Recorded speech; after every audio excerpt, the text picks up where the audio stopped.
ஓடி விளையாடு ஓய்ந்திருக்கலாகாது.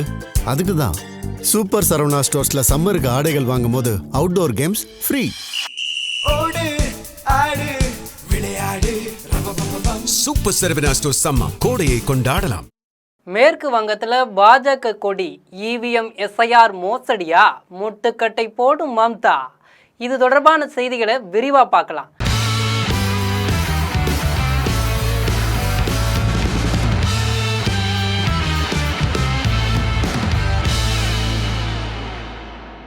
நாட்டிலேயே மேற்கு வங்கம் வித்தியாசமான மாநிலம். அந்த மாநிலத்தைச் சேர்ந்த மக்கள் தங்களை ஆட்சி செய்ய தொடர்ந்து ஒரே கட்சிக்கே வழங்குவார்கள். அந்த கட்சியின் ஆட்சியின் மீது அவர்களுக்கு வெறுப்பு ஏற்பட்டால் அதை தூக்கி எறிந்துவிட்டு மற்றொரு கட்சிக்கு வாய்ப்பு அளிப்பார்கள். அப்படித்தான் காங்கிரஸுக்கு 20 ஆண்டுகளும், மார்க்சிஸ்ட் கம்யூனிஸ்டுக்கு 34 ஆண்டுகளும், திரிணாமுல் காங்கிரஸுக்கு 15 ஆண்டுகளும் ஆட்சி செய்ய வாய்ப்பளித்தார்கள். இப்போது நடந்த சட்டமன்றத்தில் 3 கட்சிகளுக்கும் இல்லாமல் புதிய கட்சிக்கு அதை கொடுத்திருக்காங்க. அந்த கட்சி எது? ஆளுகின்ற கட்சி. தோற்றது ஏன் என்பதை பார்ப்போமா? மோடியா, இந்த தீதியா என்று மேற்கு வங்கத்தின் மூளை முடுக்கெங்கும் திரிணாமுல் காங்கிரஸ் செய்த அனல் பறக்கும் பிரச்சாரங்களை தண்ணீர் ஊற்றி அணைத்திருக்கிறது தாமரை கட்சியின் வெற்றி. 15 ஆண்டுகளாக மம்தா கட்டியெழுப்பிய கோட்டையை தகர்த்து முதன்முறையாக வங்கத்தில் வெற்றி கொடி நாட்டியிருக்கிறது பாஜக. மேற்கு வங்கத்தில் மொத்தமுள்ள 294 தொகுதிகளில் 205 தொகுதிகளை கைப்பற்றி இமாலய வெற்றியை பதிவு செய்திருக்கிறது பாஜக. 3 இலக்கத்தை கூட எட்ட முடியாமல் வெறும் 82 தொகுதிகளுக்குள் சுருங்கி இருக்கிறது திரிணாமுல் காங்கிரஸ். காங்கிரசும் இடதுசாரிகள் கூட்டணியும் தலா 2 இடங்களை வெற்றி பெற்றிருக்கிறது. மம்தா கட்சி மண்ணை கவ்வியதற்கு பிரதான காரணமே ஆட்சி மீதான அதிருப்தி தான். 15 ஆண்டுகால திரிணாமுல் ஆட்சி மீது இயல்பாக எழுந்த அதிருப்தி அலையை குறைத்து மதிப்பிட்டிருக்கிறார் மம்தா. அதை சரியாக கணித்த அமித்ஷா தனது வியூகங்கள் மூலம் வங்கத்தை பாஜக வசமாக்கியிருக்கிறார். தேர்தல் ஆணையத்தின் நடவடிக்கை பற்றியே பிரச்சாரங்களில் மம்தா அதிகம் பேசிக் கொண்டிருக்கிறது மக்களிடம் எடுபடவில்லை. மம்தாவின் பலமே பெண் வாக்காளர்கள்தான். ஆனால் மாநிலத்தில் நிலவிய சட்டம் ஒழுங்கு சீர்குலையும், பெண்களுக்கு எதிரான குற்றங்களும் பெண் வாக்காளர்களின் கவனத்தை பாஜக பக்கம் திருப்பி இருக்கிறது. குறிப்பாக கொல்கத்தா ஆர்ஜிகர் மருத்துவமனையில் பெண் மருத்துவர் பாலியல் வன்கொடுமை செய்யப்பட்ட கொல்லப்பட்ட விவகாரம் மம்தா அரசுக்கு மிகப்பெரிய கரும்புள்ளியானது. இந்த விவகாரத்தை கொண்டு பாஜக செய்த பிரச்சாரங்கள் மாதம் தோறும் மகளிருக்கு மம்தா அரசு வழங்கிய உரிமை தொகை திட்டத்தையே நீர்த்து போகச் செய்தது. பாதிக்கப்பட்ட பெண்ணின் தாயாரையோ பாஜக வேட்பாளராக களம் இறக்கியது. உணர்வு பூர்வமாகவும் மக்களிடம் எடுபட்டு இருக்கிறது. திரிணாமுல் காங்கிரசின் மிகப்பெரிய வாக்கு வங்கியாக இருந்தது இஸ்லாமியர்கள்தான்.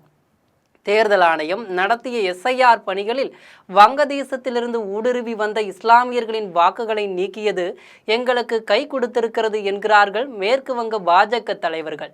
மம்தாவோ தேர்தல் ஆணையமும் பாஜகவும் கூட்டணி அமைத்து எஸ்ஐஆர் மட்டுமின்றி இவிஎம் மிஷின்களிலும் மோசடி செய்திருக்கின்றனர் என்று தோல்வியை ஏற்றுக்கொள்ள மறுத்து வருகிறார். மம்தாவின் அமைச்சரவை சகாக்கள் ஊழல் கரை படிந்து சிறைக்கு சென்றதும் தீதி சுத்தமானவர், ஆனால் சுற்றி இருப்பவர்கள் சரியில்லை என்ற பிம்பத்தை நகர்ப்புற மக்களிடம் ஏற்படுத்தியதும் திரிணாமுலுக்கு சறுக்கலாக அமைந்திருக்கின்றன. மம்தாவின் மருமகனான அபிஷேக் பானர்ஜிக்கு கட்சிக்குள் அதீத முக்கியத்துவம் கொடுக்கப்பட்டதும் கட்சியில் இருந்த மூத்த தலைவர்களை சுணக்கமடைய செய்தது. இடதுசாரிகளும் காங்கிரசும் பல தொகுதிகளில் திரிணாமுல் காங்கிரசின் வாக்கு வங்கியை பதம் பார்த்ததும் பாஜகவுக்கே சாதகமாக மாறியிருக்கிறது.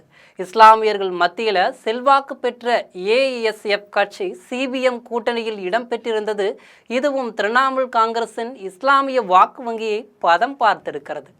ஊடுருவக்காரர்கள் என வங்கதேசத்து இஸ்லாமியர்களை குறிவைத்து பிரச்சாரம் செய்ததும், சிஏஏ சட்டத்தை அமலுக்கு கொண்டு வருவோம் என வாக்குறுதி அளித்தும் பாஜக பக்கம் இந்துக்களின் வாக்குகளை ஒன்று திரட்டியிருக்கிறது.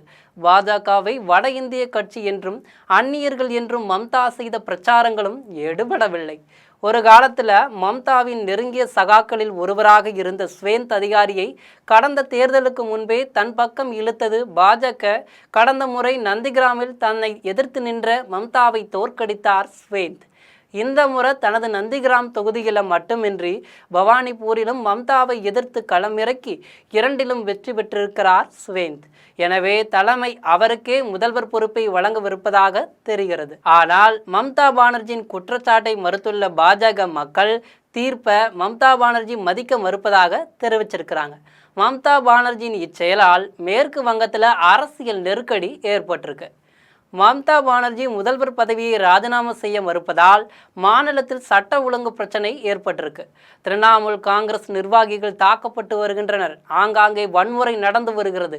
இதையடுத்து தேர்தலுக்கு பிந்தைய கலவரத்தில் ஈடுபடுபவர்களை உடனே கைது செய்யும்படி மாநில நிர்வாகத்திற்கு தலைமை தேர்தல் ஆணையர் ஞானேஷ்குமார் உத்தரவிட்டிருக்கார். இதற்கிடையே வரும் 9ஆம் தேதி புதிய அரசு பதவியேற்கும் என்று பாஜக தெரிவிச்சிருக்கு. ரவீந்திரநாத் தாகூரின் பிறந்த நாளான வரும் மே 9ஆம் தேதி அன்று மத்திய கொல்கத்தாவில் உள்ள பிரிகேட் அணிவகுப்பு மைதானத்தில் இந்த பதவியேற்பு விழா நடக்க இருக்கு. வரலாற்று முக்கியத்துவம் வாய்ந்த இந்த மைதானத்தில் ஜவஹர்லால் நேரு, இந்திரா காந்தி மற்றும் ஷேக் முஜிபுர் ரகுமான் போன்ற தலைவர்கள் உரையாற்றி இருக்கின்றனர். மற்றொரு புறம் புதிய முதல்வரை தேர்ந்தெடுப்பதற்கான வேலையில் பாஜக ஈடுபட்டிருக்கு. புதிய முதல்வர் குறித்து கட்சி நிர்வாகிகள் மற்றும் எம்எல்ஏக்களுடன் கலந்து ஆலோசிப்பதற்காக மத்திய அமைச்சர் அமித்ஷா மேற்கு வங்கத்திற்கு வர இருக்காரு. வங்காளம் இன்று நினைப்பதை இந்தியா நாளை நினைக்கும் என்ற சொற்றொடர் தேசிய அரசியலில் ரொம்பவே பிரபலம். இந்தியா நேற்று நினைத்ததை வங்கம் இன்று நினைத்திருக்கிறது என்கிறார்கள் பாஜக நிர்வாகிகள். வங்கத்தில் நடைபெற்றிருக்கும் ஆட்சி மாற்றம் எதிர்வரும் காலத்தில் தேசிய அரசியலில் பெரும் மாற்றத்தை உண்டாக்கலாம். இது போன்ற செய்திகளை உடனுக்குடன் தெரிந்து கொள்ள ஜெம் தொலைக்காட்சியுடன் தொடர்ந்து இணைப்பில் இருங்கள். நன்றி, வணக்கம்.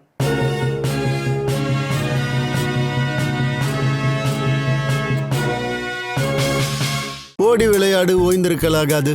அதுக்கு தான் சூப்பர் சரவணா ஸ்டோர்ஸ்ல சம்மருக்கு ஆடைகள் வாங்கும் போது outdoor games free. Super Saravana stores summer கோடையை கொண்டாடலாம்.